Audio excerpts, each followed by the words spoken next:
کہ ان صورتوں نے مجھے بوڑھا کر دیا۔ اس کی وجہ یہ کہ ان صورتوں میں نوح علیہ السلام کی قوم سے لے کے بہت سی نافرمان قوموں کا ذکر ہے، وہ اور ان پر ان سب پہ اسی دنیا میں آنے والی سزا کا بیان ہے۔ ایسے لوگوں کا آخرت میں جو انجام ہونے والا ہے اس کا بھی اشارتاً ذکر کر دیا گیا۔ حضور نے فرمایا کہ مجھے خوف ہے کہ کہیں میری امت کا حشر بھی سابقہ امتوں جیسے ہی نہ ہو، اسی خوف کی وجہ سے مجھ پہ بڑھاپا جو ہے طاری ہو رہا ہے۔ حضرت عبداللہ ابن مسعود رضی اللہ تعالیٰ عنہ کے حوالے سے بعض بزرگان دین سے یہ بات بھی منقول ہے کہ آپ صلی اللہ علیہ وسلم نے فرمایا کہ مجھ پہ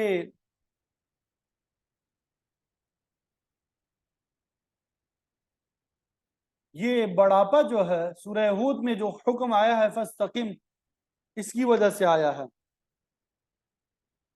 مجھے ہر وقت ڈر لگا رہتا ہے کہ کہیں استقامت میں فرق نہ آ جائے۔ نبی کی ذات تو اعلیٰ اور عرفہ ہے، اس کی استقامت میں تو کوئی شبہ نہیں ہو سکتا، البتہ امت کے لیے یہ بڑا سخت حکم ہے کہ اگر استقامت سے ادھر ادھر ہو گئے تو گرفت میں آ جانے کا ڈر ہے۔ آپ صلی اللہ علیہ وسلم اسی فکر میں مبتلا رہتے تھے۔ آج کے زمانے میں استقامت بالکل ختم ہو چکی ہے، نہ عقیدے میں پختگی ہے، نہ اعمال میں، نہ اخلاق میں۔ زندگی کے کسی شعبے میں، چاہے وہ سیاست کا ہو، معیشت کا ہو، دیگر معاملات کا ہو، استقامت کا نام و نشان نظر نہیں آتا۔ اللہ تعالیٰ نے حکم دیا کہ جس طرح آپ کو حکم دیا گیا ہے اس کے مطابق آپ استقامت پہ رہیں، وَلَا تَطْغَوْا، اور حد سے آگے نہ بڑھیں۔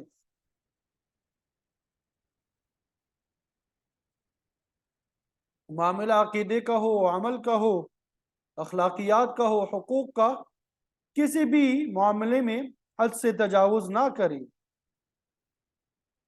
بلکہ استقامت یعنی اعتدال کو قائم رکھیں، ورنہ گرفت میں آ جائیں گے، کیونکہ انہو بما تعملون بصیر، تم جو بھی کام کرتے ہو وہ اللہ تعالیٰ کی نگاہ میں ہے، اس کے بعد جزائے عمل یقینی ہے۔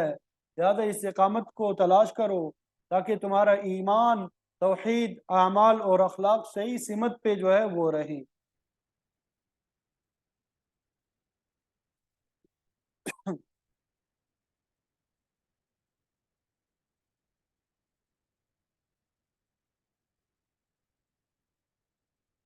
پھر آگے ارشاد فرمایا وَلَا تَرْكَنُوا إِلَى الَّذِينَ ظَلَمُوا فَتَمَسَّكُمُ النَّارُ، کہ آپ نہ جھکیں، آپ مائل نہ ہو ان لوگوں کی طرف جنہوں نے ظلم کیا۔ اگر ایسا کرو گے فَتَمَسَّكُمُ النَّارُ، تو تم کو بھی جہنم کی آگ چھوئے گی۔ مطلب یہ کہ ظالموں کے ساتھ میلان رکھنے کی بھی اجازت نہیں ہے۔ اللہ تعالیٰ نے ظالم کی حمایت کرنے سے بھی منع فرمایا۔ آگے جب جزائے عمل کی منزل آئے گی وَمَا لَكُم مِّن دُونِ اللَّهِ مِنْ أَوْلِيَاءَ، تو اللہ کے علاوہ تمہارا کوئی سازگار اور مددگار نہیں ہوگا۔ تم سمجھتے ہو کہ اگر دنیا میں کسی کی حمایت کریں گے تو وہ اگلے جہان میں چھڑا لے گا، ایسا ہرگز نہیں ہوگا، بلکہ اللہ کے دربار میں کسی کو لب کشائی کی بھی ہمت نہیں ہوگی۔ ظالم اور مظلوم کی باہمی جنگ جو ہے حابیل اور قابیل کی وجہ سے چلی آ رہی ہے۔ دنیا کا عام مشاہدہ ہے کہ اکثر لوگ مظلوم کے بجائے ظالم کا ساتھ دیتے ہیں، جس کی وجہ سے انسانی معاشرے میں ایک بگاڑ پیدا ہوتا ہے۔ آپ صلی اللہ علیہ وسلم نے فرمایا لعن اللہ من آوى محدثا، جو مجرم کو پناہ دیتا ہے اس پہ اللہ کی لعنت ہے۔ ظاہر ہے کہ جس شخص پہ اللہ لعنت کرے اس کے حالات کیسے درست ہو سکتے ہیں، انسانی معاشرہ کیسے سدھر سکتا ہے۔ آپ صلی اللہ علیہ وسلم کا یہ بھی فرمان ہے کہ اپنے بھائی کی مدد کرو، چاہے وہ ظالم ہو یا مظلوم۔ صحابہ نے عرض کیا ظالم کی مدد کیسے ہوگی؟ فرمایا اس کو ظلم سے روک دینا ہی اس کی مدد ہے۔ آپ صلی اللہ علیہ وسلم کا یہ بھی ارشاد ہے عون الضعیف ونصر المظلوم، یعنی کمزور آدمی کی اعانت کرو اور مظلوم کی مدد، یہ ہمارے دین کا اہم اصول ہے۔ لا تظلموا ولا تظلموا، نہ کسی پہ ظلم کرو اور نہ ظلم کو برداشت کرو۔ آپ کا یہ بھی فرمان ہے من مشى مع ظالم لیقویہ وهو يعلم انه ظالم قد خرج من الاسلام، جو آدمی ظالم کی تائید لے کے چلتا ہے وہ جانتا بھی ہے کہ یہ ظالم ہے، تو ایسا شخص جو ہے اسلام سے خارج ہے۔ ایک موقع پہ ایک شخص نے ابو ہریرہ رضی اللہ تعالیٰ عنہ کی موجودگی میں کہا الظالم لا یغر الا نفسہ، یہ ظالم خود اپنے ہی نقصان کرتا ہے، کسی دوسرے کا کچھ نہیں بگاڑتا۔ اس پر ابو ہریرہ رضی اللہ عنہ نے فرمایا کہ تم غلط کہتے ہو، بلکہ ظالم کا اثر ہر چیز پہ پڑتا ہے، حتیٰ کہ درخت اور نباتات بھی ظلم سے محفوظ نہیں رہتے، پرندے بھی ظلم کی وجہ سے اپنے گھونسلوں میں راغر ہو کے مرتے ہیں۔ جب کوئی ناہنجار آدمی مر جاتا ہے تو درخت کہتے ہیں الحمدللہ یہ موذی انسان اس دنیا سے چلا گیا۔ قرآن مجید میں بھی موجود ہے فَقُطِعَ دَابِرُ الْقَوْمِ الَّذِينَ ظَلَمُوا الْحَمْدُ لِلَّهِ رَبِّ الْعَالَمِينَ، یہ ظالموں کی جڑ کاٹ دی گئی، سب تعریفیں اللہ کے لیے ہے۔ تو یہی ظلم ہے اس کی وجہ سے دنیا بدامنی، فتنہ، فساد اس سے بری ہوئی ہے۔ ظالموں کا سب لوگ ساتھ دیتے ہیں، مظلوم کی مدد کے لیے کوئی تیار نہیں ہوتا، تو نتیجہ ظاہر ہے کہ ہر طرف ظلم کا دور دورہ ہے۔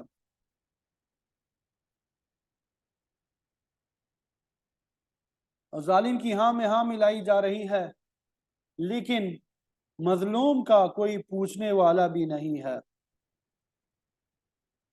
مظلوم کا کوئی پوچھنے والا بھی نہیں ہے۔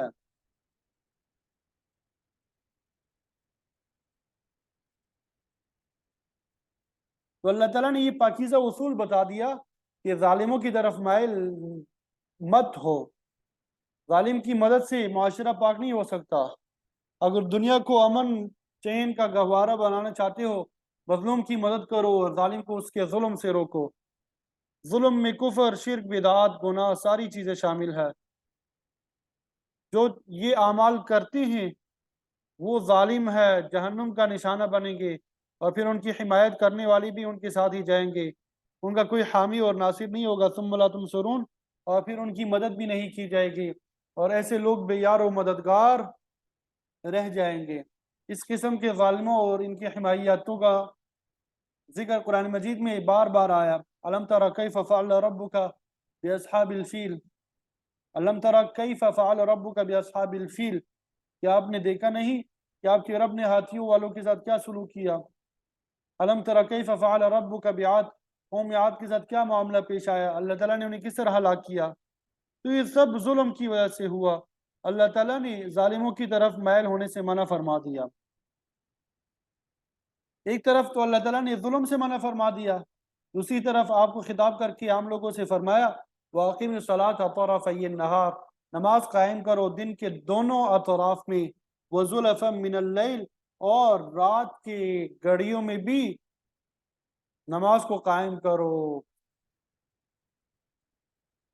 استقامت علی الدین کے بعد اقامت صلاۃ جو ہے اس کی توجہ دی گئی۔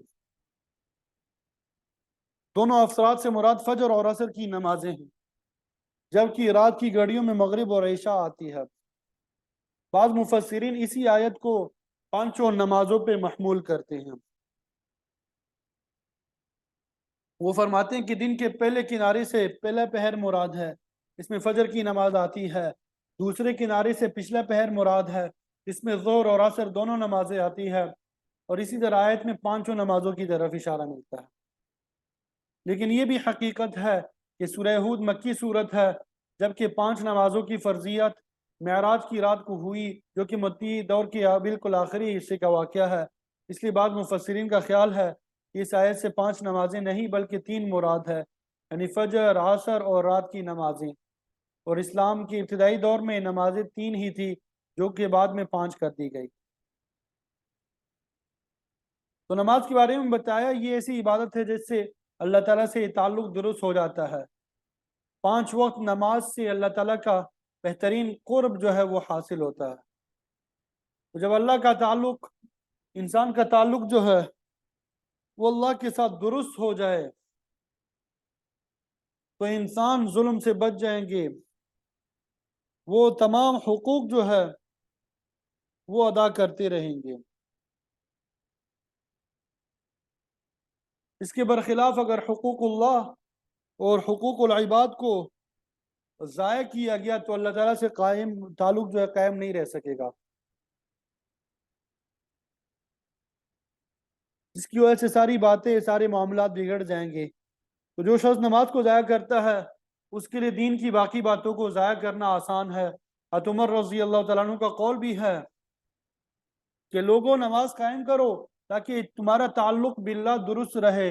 نماز جیسی عظیم نیکی کے ذکر کے بعد فرمایا ان الحسنات یذہبن السیئات، کہ بے شک نیکیاں جو ہے برائیوں کو مٹھا دیتی ہے۔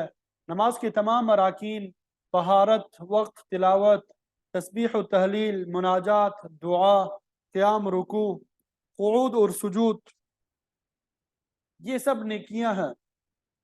یہ نیکیاں بجا لاؤ گے تو برائیاں مٹتی چلی جائیں گی۔ آپ صلی اللہ علیہ وسلم نے حضرت ابو ذر غفاری رضی اللہ تعالیٰ عنہ سے فرمایا کہ اگر تم سے کوئی برائی سرزد ہو جائے تو اس کے پیچھے نیکی لگا دو تاکہ وہ برائی مٹ جائے، اور فرمایا خالق الناس بخلق حسن، کہ لوگوں کے ساتھ اچھے اخلاق کے ساتھ پیش آؤ۔ برائیوں کو مٹھانے کا یہ عمدہ نسخہ ہے۔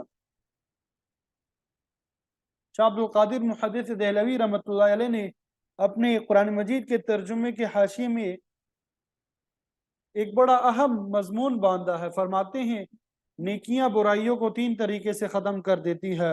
آپ صلی اللہ علیہ وسلم کے فرمان کے مطابق پہلی بات تو یہ ہے کہ جو نیکی کرے گا اس کی برائیاں معاف ہوں گی، ما لم یؤت کبیرہ، بشرطے کہ وہ گناہ کبیرہ کا مرتکب نہ ہو، کیونکہ گناہ کبیرہ توبہ کے بغیر معاف نہیں ہوتا۔ دوسری جگہ فرمایا نکفر عنکم سیئاتکم، ہم تمہاری برائیوں کو مٹھا دیں گے۔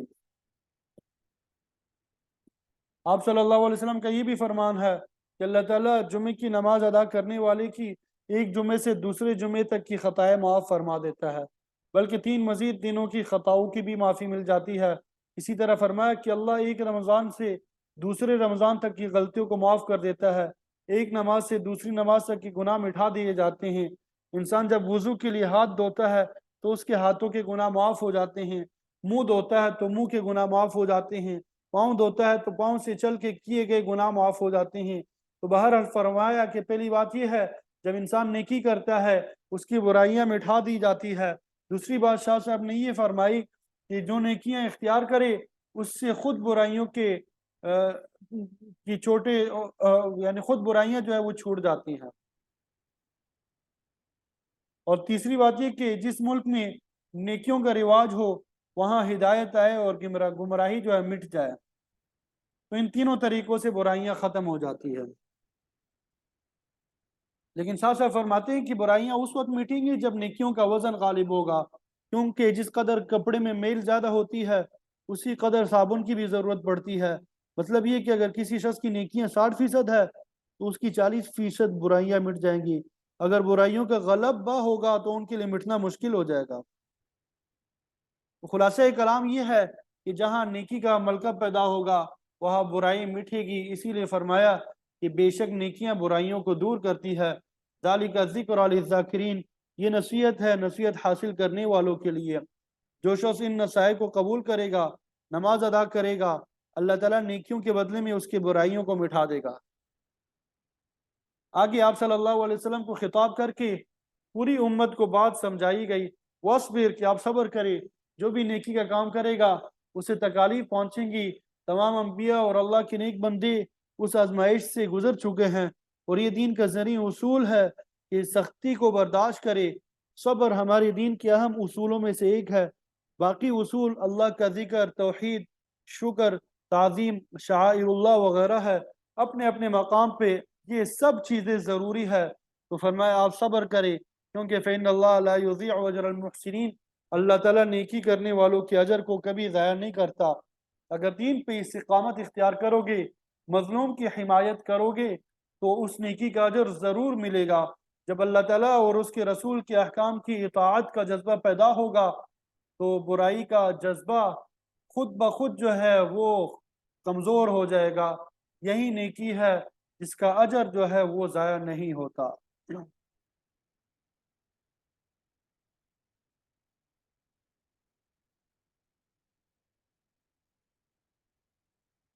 فلولا كان من القرون من قبلكم، تو کیوں نہ ہوئے ان قوموں میں سے جو تم سے پہلے گزرے ہیں، اولو بقیت، صاحب عقل لوگ، ینہون عن الفساد فی الارض، جو منع کرتے زمین میں فساد کرنے سے، الا قلیلا ممن انجینا منہم، مگر ان میں سے بہت تھوڑے ہیں جو فساد سے منع کرتے ہیں جنہیں ہم نے نجات دی.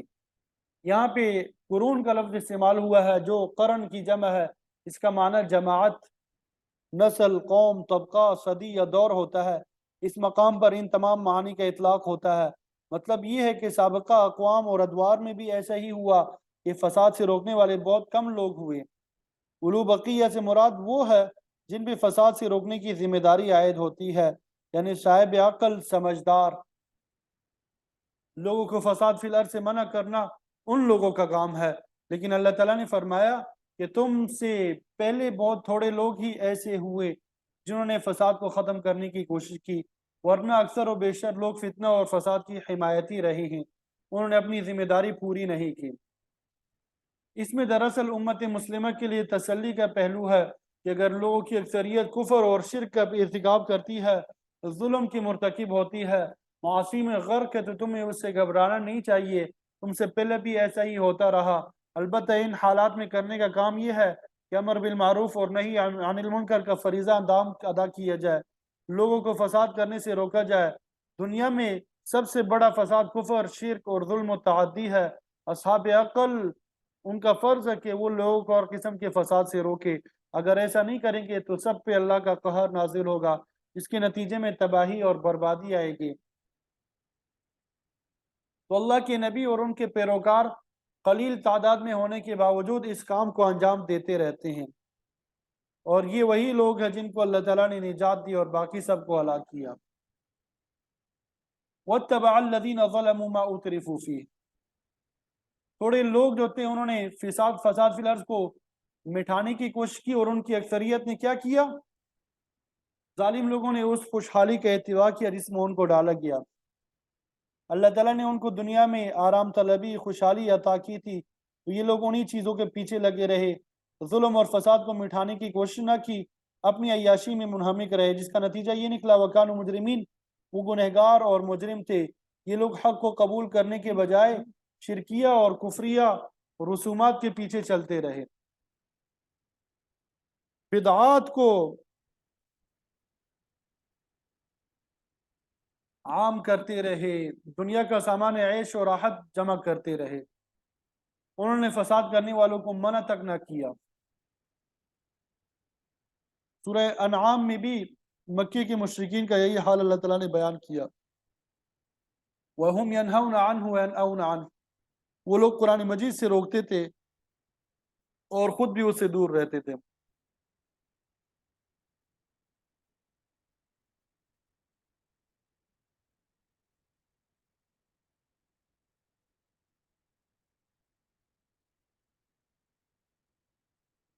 پھر آگے فرمایا وَمَا كَانَ رَبُّكَ لِيُهْلِكَ الْقُرَى بِظُلْمٍ، کہ تیرے پروردگار ایسا نہیں ہے کہ بستیوں کے رہنے والوں کو ظلم اور زیادتی کے ساتھ ہلاک کر دے.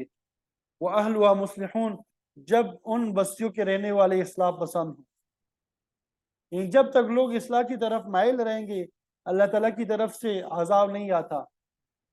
امر بالمعروف اور نہی عن المنکر والے، شریعت پہ چلنے والے، قانون الہی کا احترام کرنے والے اللہ تعالیٰ کے غضب اور قہر سے محفوظ رہتے ہیں. اللہ تعالیٰ نے پچھلے اقوام کے حالات اسی لیے بیان فرمائے تاکہ لوگ عبرت حاصل کریں. پھر آگے تسلی کا مضمون آ رہا ہے کہ تمام کے تمام لوگ ایک راستے پہ کبھی نہیں رہے، لہذا اختلاف سے دل شکستہ نہیں ہونا چاہیے. وَلَوْ شَاءَ رَبُّكَ لَجَعَلَ النَّاسَ أُمَّةً وَاحِدَةً، اگر آپ کا رب چاہتا تو سب لوگوں کو ایک ہی امت یعنی ایک ہی ایمان کے راستے پہ ڈال دیتا، کوئی شخص بھی احکام الہیہ کے خلاف ورزی نہ کرتا. ایسا کرنا اللہ تعالیٰ کے عین اختیار میں ہے، لیکن اس کے قانون کے خلاف ہے. وہ کسی کو زبردستی کوئی بات نہیں منوانا چاہتا. اس نے ایک حد تک انسان کو عقل اور شعور اور اختیار دیا، اچھے برے راستے میں سے جون سا چاہے اختیار کر لے، اور ساتھ میں حکم دیا کہ ایمان اور نیکی کا راستہ اختیار کرو، اسی کے مطابق بدلہ پاؤ گے، اور کفر شرک معاصی سے بچ جاؤ۔ اللہ تعالیٰ کا عام قانون یہی ہے کہ لا اکراہ فی الدین، کہ دین میں جبر نہیں ہے۔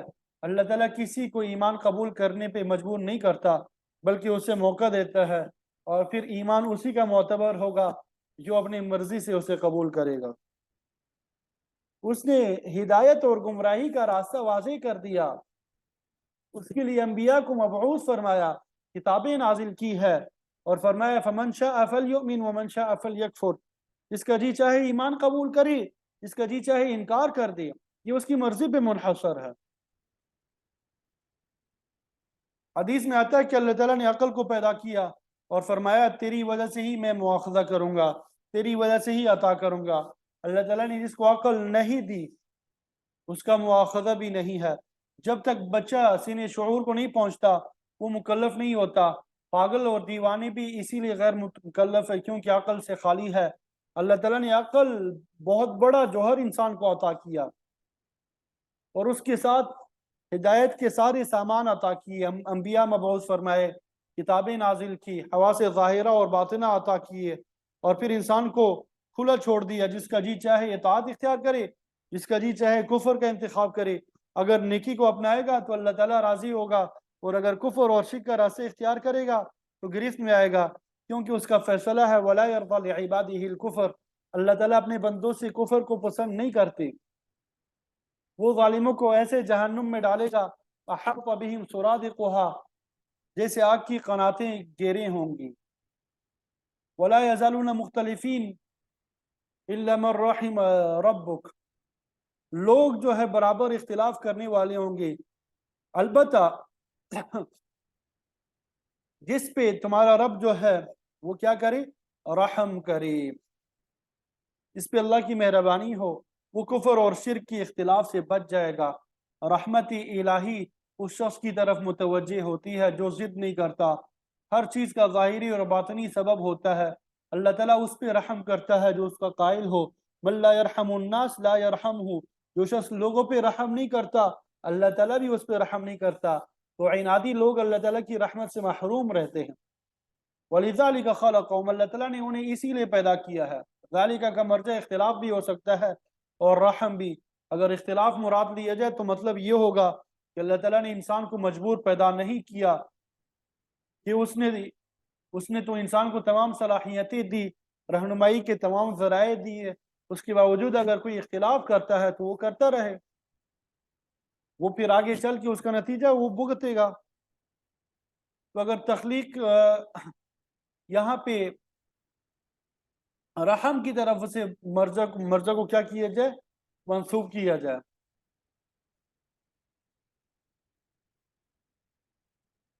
تو اس کا مطلب یہ ہوا کہ اللہ تعالیٰ نے تو انسان کی تخلیق اس پر رحم کرنے کے لیے کی تھی، لیکن یہ خود اپنے خالق اور مالک کی حکم عدولی کر کے سزا کا مستحق بنتا ہے۔ وما خلقت الجن والانس الا لیعبدون، کہ انسان اور جناتوں کو صرف اللہ کی عبادت کے لیے پیدا کیا گیا۔ اگر انسان مقصد تخلیق کو پورا کرتے ہوئے اللہ کی صحیح طریقے سے عبادت کرے تو لازماً وہ اللہ تعالیٰ کی رحمت کا مستحق بنے گا۔ تو اللہ تعالیٰ نے تو لوگوں کو رحم کے لیے پیدا کیا، لیکن انہوں نے اختلاف کیا اور کرتے رہیں گے، پھر ایک دن ایسا بھی آئے گا کہ اللہ تعالیٰ ان کے درمیان فیصلہ کر دے گا اس بات میں جس میں وہ اختلاف کرتے تھے، اور یہ قیامت کا دن ہوگا۔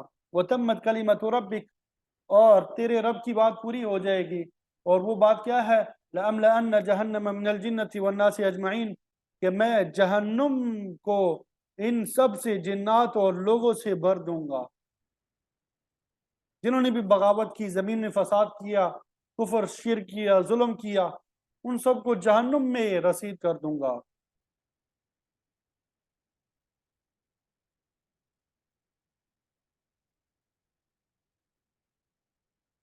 پھر اس کے بعد فرمایا وَكُلًّا نَقُصُّ عَلَيْكَ مِنْ أَنْبَاءِ الرُّسُلِ، وہ تمام خبریں جو ہم آپ پہ بیان کرتے ہیں رسولوں کی خبروں سے، مَا نُثَبِّتُ بِهِ فُؤَادَكَ، جن کے ذریعے ہم آپ کے دل کو ثابت کرتے ہیں۔